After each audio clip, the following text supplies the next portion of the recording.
Happening now with an uptick in heat and humidity this week. We're hearing from first responders in Jamestown who are gearing up for an increase in EMS calls. And hear why there's a rise of sexually transmitted diseases in Chautauqua County. Plus, a look at the effort by local elementary students planting trees in our community, why the initiative accomplishes much more than fostering a green thumb. Live and on demand, this is WNY News Now. This is WNY News Now with live breaking news. The man accused of last month's fatal shooting spree in Buffalo could get the death penalty. Thank you for joining us for WNY News Now. I'm Justin Gould, and we start today with breaking news. The Department of Justice filed multiple federal hate crime charges which carry the possibility of execution against 18-year-old Payton Grenjen today. The U.S. Attorney's Office for the Western District of New York says his motive was, quote, to prevent black people from replacing white people and eliminating white race, end quote. 11 of the 13 people shot that day were black. 10 of the victims died as a result of their injuries. Earlier this month, a New York grand jury returned an indictment against the alleged shooter. He is facing numerous charges, including 10 counts of first-degree murder and domestic terror. Well, switching gears now with a live look outside of our studio here in downtown Jamestown, we're gearing up for another sweltery day. Chief Forecaster Dakota Hunter joining us now with more on this intense heat that's now setting in over the next few days. Dakota. Well, Justin, the same thing we had talked about. We have got some heat that we're going to be going on through here as we go throughout the week. First of all, wanted to show you the satellited radar composite because we do have a cluster of showers and thunderstorms that are moving into the Niagara frontier, but they are going to stay north of us. But we still do have this heat advisory that is in place for Erie and Crawford County, Pennsylvania. Does not include any part of the southern tier, but we would not be shocked if the Weather Service in Buffalo does post a heat advisory for the southern tier through the afternoon hours. And here's the reason why. Well, first of all, I wanted to back up because I wanted to show you that this is not just a local problem. This is actually a regional problem. We've got all these heat advisories extend all the way from central Ohio all the way down to Florida. The purple there is actually a excessive heat warning. Now take a look at the forecast. Heat indices today 93, tomorrow 93. So again, this is close to heat advisory criteria per the National Weather Service in Buffalo. That's 95 degrees, but we back it down for the end of the week and into the weekend. So the forecast breakdown through the afternoon, hot and muggy, mostly sunny with scattered afternoon showers and thunderstorms popping up at random, 82 to 89, but when you factor in the humidity, it's going to feel warmer than that. Now we got one more day of that with a chance for strong to severe thunderstorms tomorrow afternoon. We'll time it out with that Ultimate Satellite Solutions 7-day forecast later on in the show, Justin. All right, Dakota, thank you. And with that blast of summer air experienced here in Jamestown this week, the city's fire department is anticipating an increase in heat-related medical calls. Our Alyssa Wright is hearing from officials about the best ways to stay cool and what to look for if someone is getting too hot. Anybody that suffers from any type of ongoing respiratory illness, that's a chronic condition, usually can be exacerbated or made worse by the heat and especially the humidity. Deputy Fire Chief Matthew Kuhn says with temperatures rising, people like to spend more time outside, usually unaware of the dangers the heat can bring. So try to self-regulate, certainly try not to overexert. We get a lot of calls for people that'll be outside trying to do something they normally would do, whether it be mowing their lawn, trimming their bushes, exercising, running, anything along that line. So just be mindful of what the heat is. Please stay hydrated, and if you have any troubles whatsoever, do not hesitate to call 911 and we'll come and help you out. Chief Kuhn shared some signs to watch for when it comes to heat exhaustion or stroke. Profuse sweating. Generally, folks they'll start to feel nauseous if they start to get overheated, and they'll become very pale, right? If they're suffering from heat exhaustion, it's kind of the body's response to that lack of hydration, if you will. They may complain of vision disturbances, or they may feel dizzy and lightheaded. But the real giveaway for heat stroke that way would be profuse sweating, followed by very hot, dry skin, and certainly that red, ruddy appearance that we see when people get overheated. With the temperatures rising, so does electrical usage, and the department also says it's important to pay attention to what your air conditioner is plugged into. A lot of folks will try to plug in additional cooling machinery, whether it be a fan, especially air conditioners. Please make sure if you're going to do that, that you plug those devices into an outlet that's protected and it's not overloaded. Do not use an extension cord to plug those in. Alyssa Wright, WNY News Now. A 70-year-old Mayville man is facing animal cruelty charges after allegedly leaving a dog inside of a hot vehicle outside of the Lakewood Cinema 8. Lakewood Bus-Dive police responded to this incident last Saturday afternoon. Officers were met by an employee of the theater who pointed out a car parked on the sidewalk for over an hour with the dog inside. The animal police report had no food or water during that time. Police were later able to identify the vehicle's owner as Alexander Calhoun, who was charged under the state's agriculture and markets law for allegedly using animals in a vehicle with extreme temperatures. A 55-year-old Buffalo woman was airlifted via medical helicopter following a motorcycle accident in the town of Villanova yesterday. The Chautauqua County Sheriff's Office reports to us the crash happened on Oak Road near Route 322 around 3:30 in the afternoon. Deputies said the woman, who was not identified, was making a left-hand turn onto Oak Road when she lost control of her motorcycle and then crashed.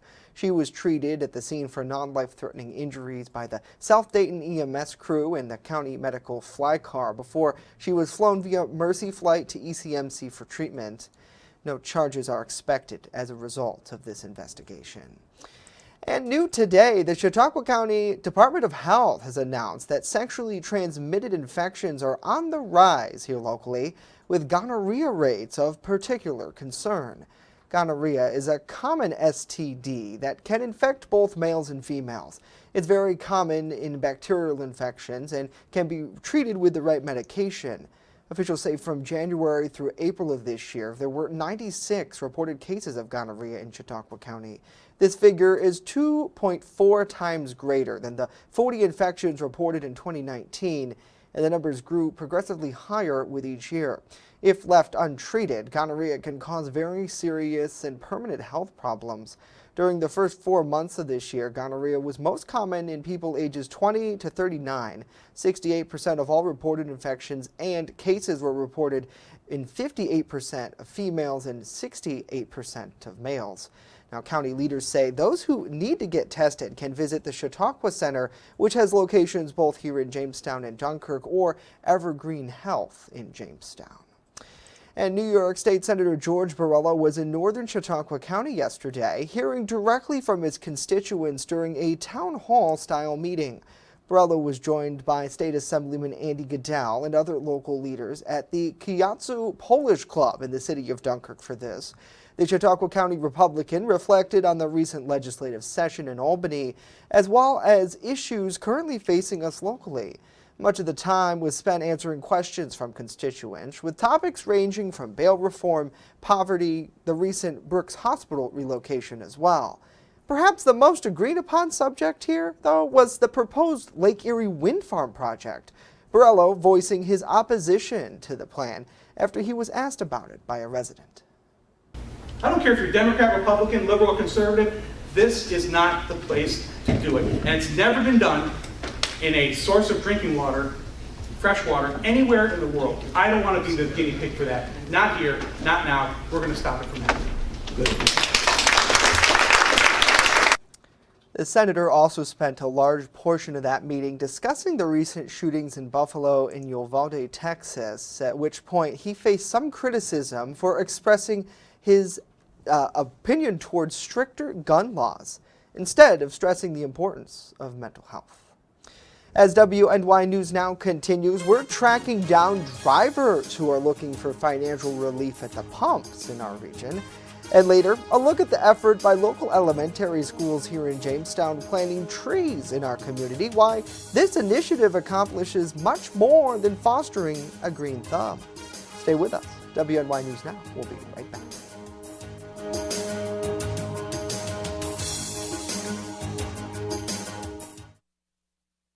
You're watching WNY News Now, your source for breaking news. What could you lose in a home fire? Your possessions? Your home? Your memories? Don't let your world go up in smoke. Make sure you have working smoke alarms and practice an escape plan for you and your loved ones, because fire is everyone's fight. This message was brought to you by the Jamestown Fire Department and the Chautauqua Safety Village. Celebrate the end of school and say hello to summer with a day of fun activities for children in the Jamestown area, hosted by Collaborative Children's Solutions and the City of Jamestown. The first part of the day happens at Northwest Arena, where both kids and parents alike can learn about activities available to youth. Later in the evening, finish out the night at the Tarp Skunk baseball game, along with a fireworks show at Russell Dietrich Jr. Park. Stop on down on Friday, June 24th, as we celebrate the end of school and say hello to summer. Catch your First Defense forecast daily on WNY News Now.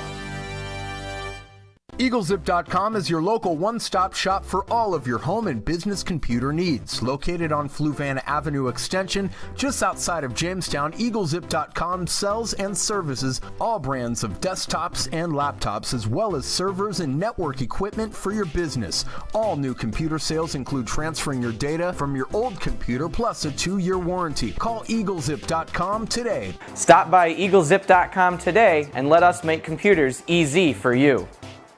What is going on, my New York friends? My understanding is that you're in school for a little bit longer than most people, but I got some good news for you. Where are you going to be on September 10th? In Jamestown, New York, with me at 7 o'clock at the Reglena Theater, and you can get your tickets at reglena.com, REGLENNA.com. Make sure that you grab those now. It's going to be so much fun. Jamestown, New York, September 10th. Come and have fun with me. With coverage that matters, this is WNY News Now. The annual Westfield Antique Show will feature several new dealers this year. It's hosted by the Chautauqua County Historical Society. That event will take place at Eaton Hall. That's 23 Elm Street there in Westfield. Saturday, July 16th from 9 to 5, and then Sunday, July 17th from 10 to 3. It's celebrating its 83rd year this year. The display will feature furniture, glassware, jewelry, art, books, linens, and unique collectibles by over 20 dealers from around our region. Admission to the show is $5 for both days. Now founded in 1883 and located in the McClurg Museum in Westfield, the County Historical Society is one of the oldest historical organizations in Western New York. Record gas prices with no end in sight. With drivers paying around $5 a gallon, many are desperate for any type of financial relief. Erie News Now's Jamison Hicksonbaugh explains what some motorists are doing to save. Here at the Native Tribe Travel Plaza in Irvine, New York, gas prices are currently $4.75 a gallon. And while it's cheaper than what we're seeing in Erie County, those I spoke with say they continue to feel the pain at the pump. In his 44 years of trucking, Kenneth Fuselier has never seen gas prices this high. It's impacting economically because it's eating into my profits. You know, we're not getting enough fuel surcharge to make up for it. As the owner and operator of Keenan Advantage Group, filling up his 240-gallon truck cost over $1,000. You can't fuel up at a Pilot or Flying J. It's too much. You know, it's over $6 a gallon. Kenneth is not alone.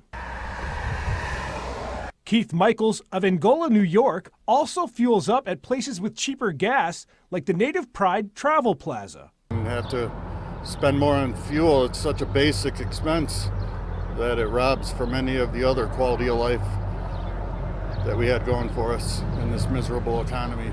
On June 1st, New York lawmakers suspended the state's gas tax in an effort to provide drivers with some relief. Has that helped out at all, you think?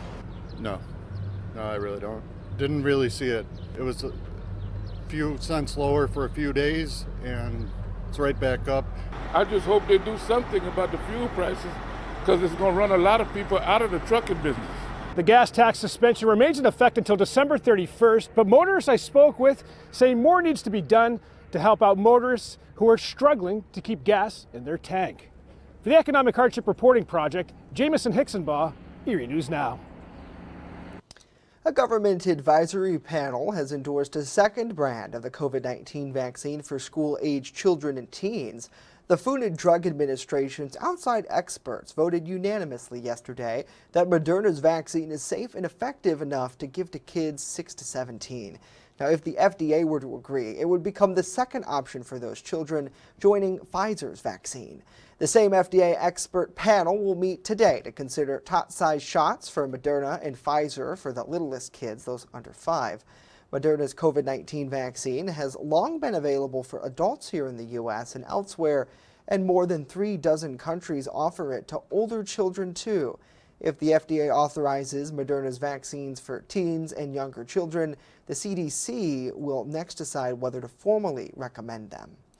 And New York State's highest court has rejected a push to free an elephant at the Bronx Zoo, ruling she's not entitled to the same rights as a person. The elephant, named Happy, has been at the zoo for 45 years and is in captivity since she was a year old. The Non-Human Rights Project, which advocates for the legal personhood of what it calls autonomous non-human animals, wants her to be moved to a sanctuary. They didn't allege mistreatment, but said Happy doesn't have enough social contact after some of her elephant companions were euthanized. She currently lives in a habitat by herself, citing Happy's intelligence and the writ of habeas corpus. They argued that they should be recognized as a legal person. Well, a judge said habeas corpus is meant for humans who are unlawfully restrained and not human animals. The zoo's director says it's not clear if Happy would be better off in a sanctuary. The Bronx Zoo did not immediately respond to a request for comment. You don't see that every day. Coming up, we check in with our Washington, D.C. correspondent who's outlining the latest efforts in Congress to increase cybersecurity, how that might affect us here at home. But first, when we return, a full look at our weather forecast as things are heating up. Stay right there.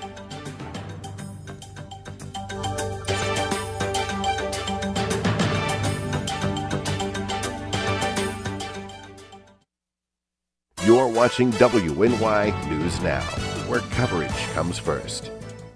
Slow down. Slow down and move over. Move over. When you see signs, Lights. Vests. please give us some room. Slow down. Slow down and move over. When you need help, It's our job To help you. to save you. despite the danger.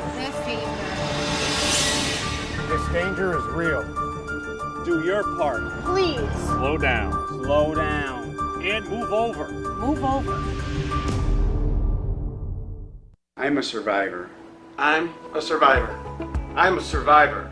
Testicular cancer is the leading form of cancer in men aged 15 to 35. 1 in 250 men will be diagnosed with testicular cancer. But 98% will survive if detected early. As a survivor, I believe early detection is the key.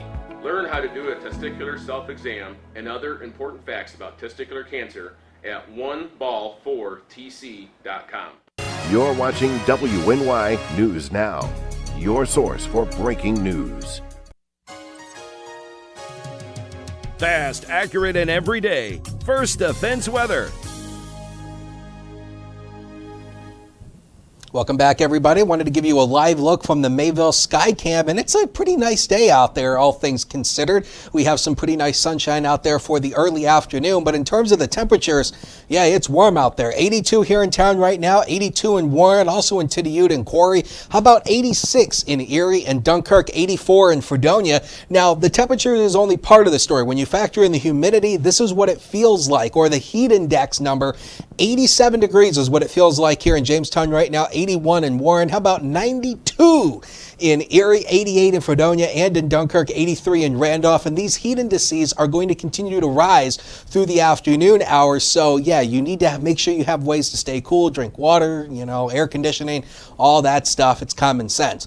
Now, the next thing we are keeping an eye on is going to be the chance for a couple stronger thunderstorms through the afternoon hours. If any of those pop-up storms do become strong to severe, it'll be mainly a strong wind gust threat. This is a level 1 out of 5 on the severe weather weather risk. But the main issue is going to be tomorrow. We are under a slight risk, a 2 out of 5 across all of the region, and this is going to be in association with a cold front that's going to cross the region. So here's the breakdown. So the timing on severe storms tomorrow is going to be 2 o'clock in the afternoon to about 5 o'clock. That's the main window for some of the strongest activity. Mainly a damaging wind gust threat, could be some large hail.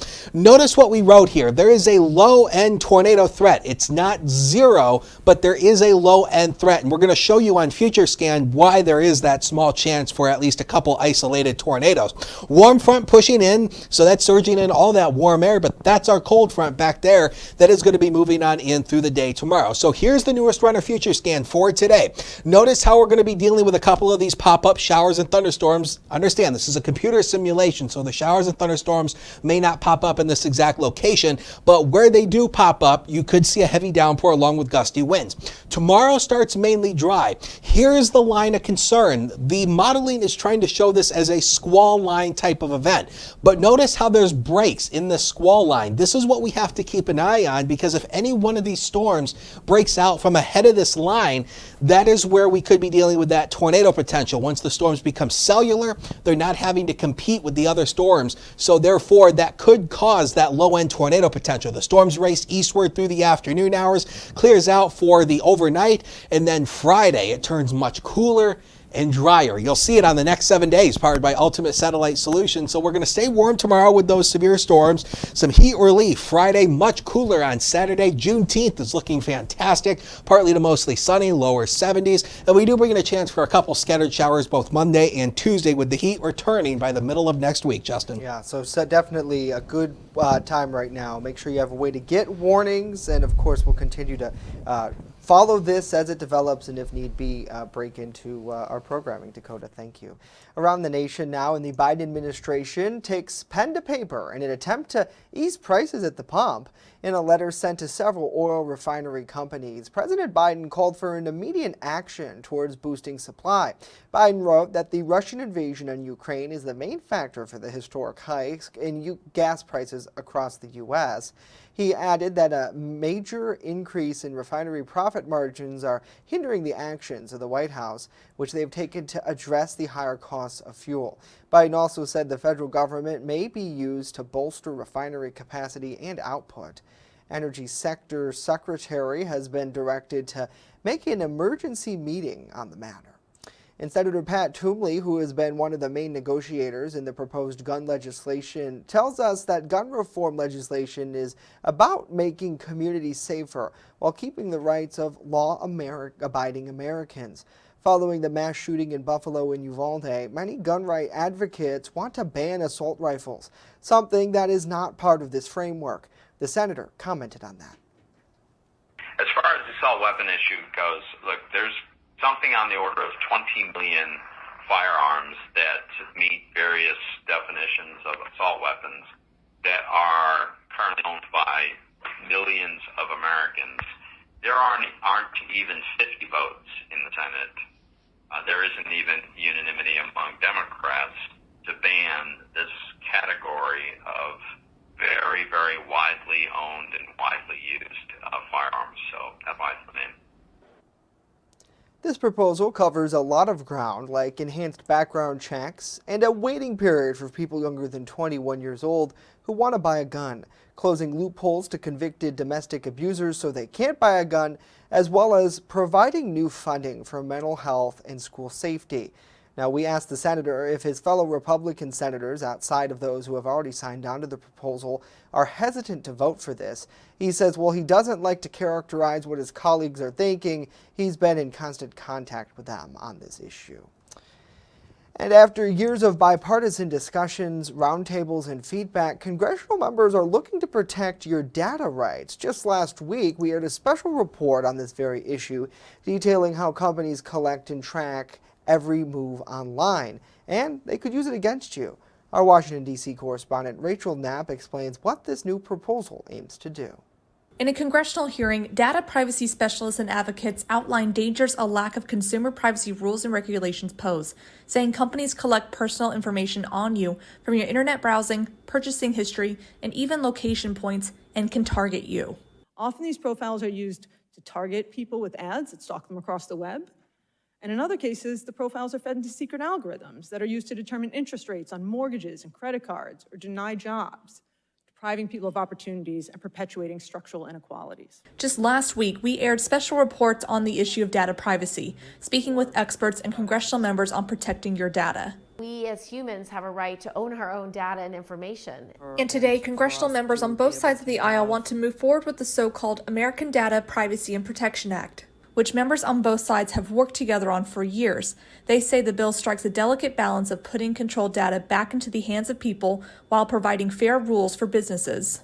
The bill adds individual rights that allow people to control their data, opt out of targeted advertising, and stop their data from being sold without their permission.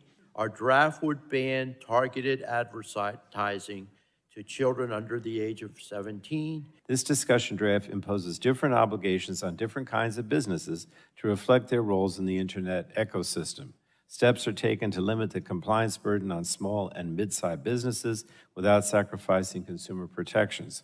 Large data holders like big tech face additional requirements and obligations, and data brokers that profit from buying and selling your data are brought out of the shadows.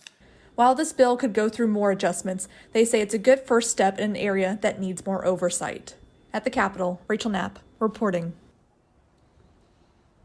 Rachel, thank you. We'll post a link in Rachel's story today where you can learn more about the bill as well as check out her previous special report. That's all right now at WNYNewsNow.com. Well, from our nation's capital to now here at home, local school students finished out the year by planting a wish tree. It's all based on a book that the elementary kids spent the academic year reading. Our Bronson Rasmussen has more on this school-wide event.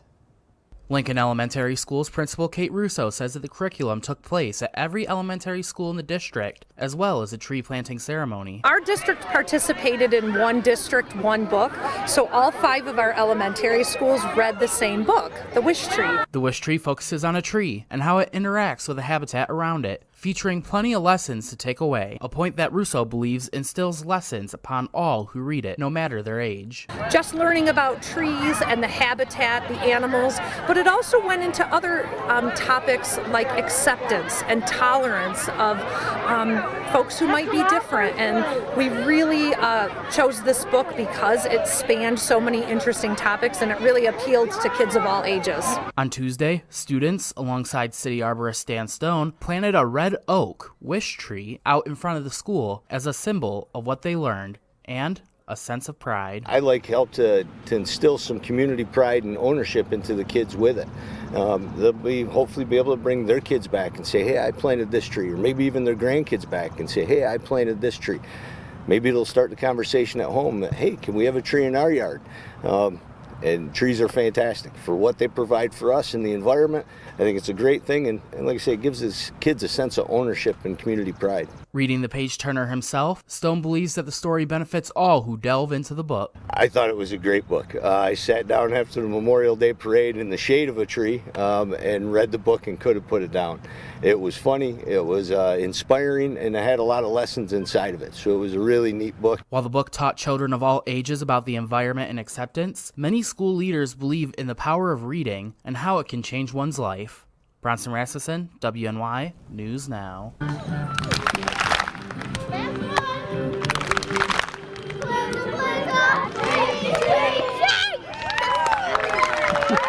Thank you for sharing that, Bronson. And just looking at that story, Dakota, it's so amazing to see our young people. They're the next generation right there, taking part in something like this. And when you think about it, that the moral of it, where there's so many different types of trees, well, there's so many different types of people. Mm-hmm. And we just talked about this yesterday, that inclusion aspect of everybody's different, but they all can work together, like our trees do out there right now to give us oxygen and filter our air and give us shade on hot days. So I think it's incredible, and great on Dan Stone, too, for taking up this with the schools to plant these trees, because they will make that lasting memory. I remember trees we planted at the elementary school in Falconer. I don't remember that. They're still there today.